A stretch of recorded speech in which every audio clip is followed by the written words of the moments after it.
আমি একটা লেখা পড়েছিলাম, লেখাটা ছিল একটা লোক রাতের বেলা সে মোবাইল দেখতেছে, মোবাইলের মধ্যে সে একটু খারাপ দৃশ্য দেখাচ্ছিল।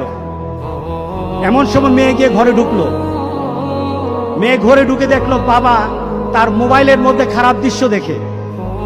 আছে কিনা এমন ছেলেরা, এমন আছে কিনা বলেন? এগুলির কারণেই তো জানা, এগুলির কারণেই তো জানা। দৃশ্য দেখছে, মেয়ে দেখে ফেললো। মেয়ে তখন বাবাকে বলল, বাবা তোমার লজ্জা লাগলো না? লজ্জা করে না? একটা শব্দ বলেছে, লজ্জা করে না বাবা, লজ্জা করে না বাবা। মেয়েটা ঘরে চলে গেল। সেই বাবা যন্ত্রণায় ভুগতে আরম্ভ করলো, আরে আমার মেয়ে দেখে ফেললো, আমার মেয়ে কি কথাটা বলেছে, লজ্জা করে না বাবা। মেয়েটা সহ্য করতে পারলো না। সে লোকটা অফিসে চলে গেল, অফিস করতেছে, কিন্তু আর ভালো লাগে না। মেয়েটা কি বলেছে, লজ্জা লাগে না বাবা? কিন্তু মেয়েটার যন্ত্রণায় সে হার্ট ফিল করলো, বাবার এই অবস্থা দেখে হার্ট ফিল করলো।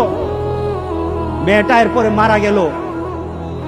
বাবা যখন বাড়িতে ফিরে আসলো, মেয়েটা বাবার মাথাটা নোয়া, লজ্জিত একটা মুখ। এখনই আমার মেয়ের সাথে দেখা হলে আমার কানে বাজতেছে, আমার মেয়ে আমাকে বলেছে লজ্জা লাগে না বাবা? আমি কিভাবে আমার মেয়ের সামনে যাব? আমি কিভাবে আমার মেয়ের সামনে যাব? এই চিন্তা যখন করতেছে, এমন সময় দরজা খোলার সাথে সাথে একটা চিৎকার শুনলো। স্ত্রী চিৎকার বলতেছে, আমার মেয়েটা মারা গেছে, আমার মেয়েটা মারা গেছে। বাবার কানে তখন বাজতেছিল রাতের কথা, লজ্জা লাগে না বাবা?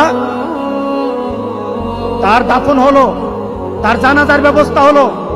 দাফন করার সময় মেয়েটাকে যখন কবরের মধ্যে দাফন করে দেয়, কবরের মধ্যে রাখা অবস্থায় বাবা একটা চিৎকার করার কথা ছিল। মেয়েটা তো চলে যায়, বাবা চিৎকার করার কথা ছিল, বাবা চিৎকার করে নাই, বাবা হেসে দিয়েছে। বাবা হেসে দিল। তাকে জিজ্ঞাসা করলো, তুমি হাসছো কেন? আমার মেয়েটা চলে গেছে, আমার কলিজার টুকরাটা চলে গেছে, কিন্তু আমার জীবনের মধ্যে একটা আঘাত দিয়ে পরিবর্তন করে গেছে। যেই নীতিতে আমি আমার চরিত্রকে নষ্ট করছি, আমার ঈমানকে নষ্ট করে দিতেছি, আমার মেয়েটা হারিয়ে ফেলেছি, কিন্তু আমি আমার আখিরাতকে বুঝে ফেলেছি, আমি আমার আখিরাতকে বুঝে ফেলেছি। আজকে সমাজের যারা প্রিভেন্টিভ করছেন না, আপনি চিন্তা করছেন আপনার মেয়েটা কিন্তু একদিন আপনার জন্য বিপদ হয়ে যাবে, আপনার জন্য বিপদ হয়ে যাবে।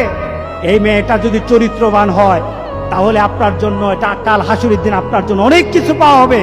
আর এই মেয়েটা যদি চরিত্রহীন হয়, তাহলে মনে রেখে দিয়েন, আপনার মেয়ে কিন্তু আপনাকে ছাড়বে না, আপনার মেয়ে আপনাকে ছাড়বে না। সুতরাং আমরা যদি হতে চাই, ভালো একটা বাবা হবো, রাজি আছি সবাই? এই দুশ্চরিত্র স্বভাব যার মধ্যে আছে, যেই বাবার মধ্যে দুশ্চরিত্র স্বভাব আছে, এই কারণেই মেয়েগুলি খারাপ হয়, ছেলেগুলি খারাপ হয়। বাবা নামাজ নাই, মেয়ের নামাজ নাই, মার নামাজ নাই, মেয়ের নামাজ নাই, ছেলের নামাজ নাই। সুতরাং আমরা চলুন একটা সুন্দর একটা সমাজ চিন্তা করি, যেই সমাজের মধ্যে খারাপই থাকবে না, প্রতিরোধ গড়ে তুলব ইনশাআল্লাহ।